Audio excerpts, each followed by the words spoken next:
இன்றைக்கி வந்து ஒரு சூப்பரான வாழைத்தண்டு ஜூஸ் நம்ம பண்ண போகிறோம். அதுக்கு வந்து வாழைத்தண்டு 1 இன்ச் அளவுக்கு நீங்கள் எடுத்துக்கோங்க. அதை வந்து சைட்ஸ்லலாம் கட் பண்ணிவிட்டு அதில் தோலை எப்பவும் சீவுற மாதிரி சீவி அதை சின்ன சின்ன துண்டாக ஆக்கி நம்ம மிக்சியில் அரைச்சிக்க போகிறோம்.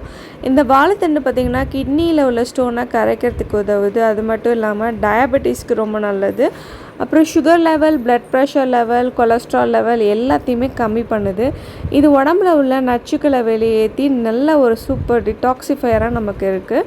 இது கூட நான் கல்லுப்பு தண்ணி எல்லாம் சேர்த்து மிக்சியில் அரைச்சிக்க போகிறேன். அரைச்சிட்டு அதை ஃபில்ட்ரு பண்ணணும். ஃபில்ட்ரு பண்ணிவிட்டு மெயினாக நம்ம லெமன் ஜூஸ் நம்ம இதில் விடணும். அதுக்கப்புறம் நம்ம வந்து அப்படியே நீங்கள் குடிக்கலாம். அப்படி இல்லைன்னா நீங்கள் பட்டர் மில்க் மோர் வந்து ஆட் பண்ணி நீங்கள் குடிக்கலாம். நான் இன்றைக்கி வந்து ப்ளைனாக தான் நான் செய்கிறேன். ஏன்னா அதோட நேச்சுரல் டேஸ்ட் வந்து நமக்கு கிடைக்கணுங்கிறதுக்காக மோர் வந்து ஆட் பண்ணிட்டா லைட்டாக டேஸ்ட் மாறிடும். உங்களுக்கு பிடிச்சதுன்னா நீங்கள் அந்த மாதிரி கூட ட்ரை பண்ணி பார்க்கலாம். ஒன்றுமே தப்பு இல்லை. ஸோ இதை நீங்கள் கண்டிப்பாக ட்ரை பண்ணி பார்த்துட்டு உங்கள் ஃபீட்பேக் கமெண்ட் எனக்கு சொல்லுங்கள். இது நல்லா வெயிட் லாஸ் கூட உதவும். ட்ரை பண்ணி பாருங்கள்.